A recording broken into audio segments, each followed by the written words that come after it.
नमस्कार मित्रांनो. तर मी आहे तुमचा मित्र MTD. तर मी आज फसला विमाननगरमध्ये मामाकडे आलो होतो. तर अचानक पाऊस आला, तर म्हटलं की ब्लॉग बनवून घेऊ. पाऊस तर जास्त नाही पडला, अर्धा पाऊण घंट्यातच पडला आहे. पण इकडे तुम्ही बघू शकता त्याच्यामुळे काय काय होऊ शकते. इथे म्हणजे साधी चालायला म्हणजे ड्रेनेज सिस्टीम पण नाही आहे. तर तुम्ही विचार करा की म्हणजे मोठ्या सिटीजमध्ये जर आपण आलो तर आपल्याला म्हणजे कोणत्या कोणत्या गोष्टीचा सामना करावा लागतो. इवन जर तुम्ही जर पुण्यात नसून जर मुंबईत जर असाल तर तुम्हाला कोणत्या कोणत्या गोष्टीचा सामना करावा लागेल तो विचार करत होतो. तर मी तर निघालो सध्या दही घ्यायसाठी. अजून तुम्ही बघू शकता. ठीक आहे, तर चला दही गाईस. तर आता जस्ट मी दही अजून ताक घेऊन निघालो आहे दुकानातून, शॉपमधून. तुम्ही बघू शकता. तर तुम्ही बघू शकता की पुण्यात कसे हालून जातात जेव्हा म्हणजे पाऊस लागून जातो. हा तर म्हणजे नेमका अर्धा पाऊण घंट्यातच पाऊस पडला आहे. पण तुम्ही बघू शकता कसे हाल झाले लोकांचे. म्हणजे जर कोणता माणूस जर म्हणजे 11-12 किलोमीटर जर राहत असेल तर त्याला 3 ते 4 घंटे तो पोचायलाच लागून जाईल. तर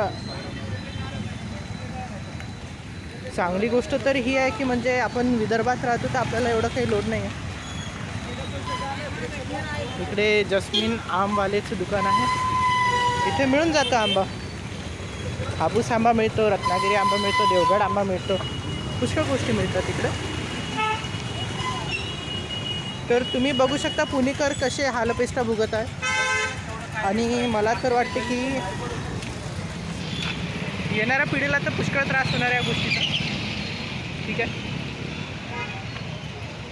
तर हा म्हणजे माझा ब्लॉगमधला शॉर्टेस्ट ब्लॉग राहील, पण खूप कामाचा ब्लॉग राहील. तर तुम्ही विचार करून या. मोठ्या सिटीमध्ये हा पुष्कळ विचार करावा लागेल, कारण इथं म्हणजे पैशाचा एक खर्च खूप होतो.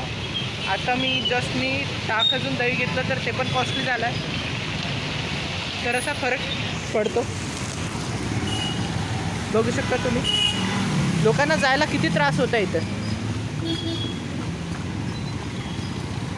काही लोक जॉबवरून आले असेल, काही लोकांची तब्येत खराब असेल तर ते दवाखान्यात जात असेल.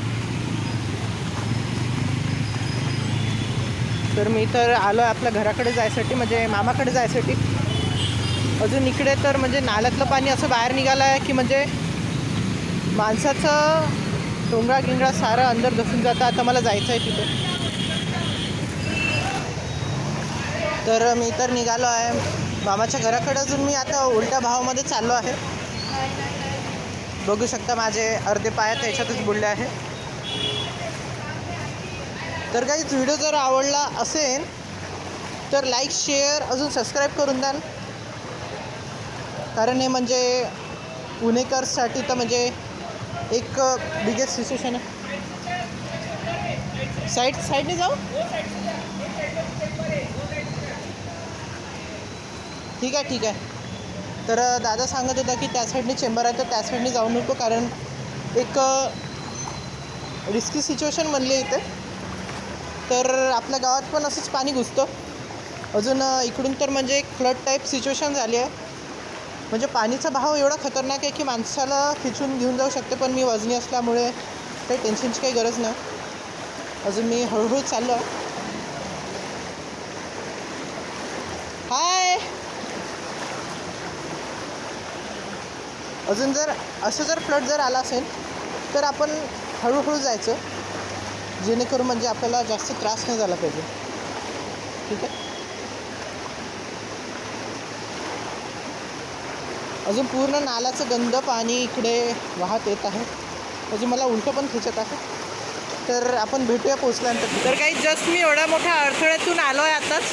अजून तुम्हाला बाहेरचं ट्रॅफिक पण दाखवलं. तुम्ही आवाजावरून कळवू शकता की म्हणजे इथे किती त्रास होतो. गौरव, चल लवकर. तर व्हिडिओ जर आवडला असेल तर लाईक, शेअर, अजून सबस्क्राईब करायला नका विसरू तुम्ही. अजून बेल आयकॉन दाबून द्या. अच्छा, काय नाही काय. तर 3000 सबस्क्रायबर्स भेटले. ठीक आहे, चला मग भेटूया नेक्स्ट ब्लॉगमध्ये. तोपर्यंत तुम्ही नालीचा आनंद घेऊन घ्या. अरे एक दिन बड़ा हो जाऊंगा, टेंशन मत ले.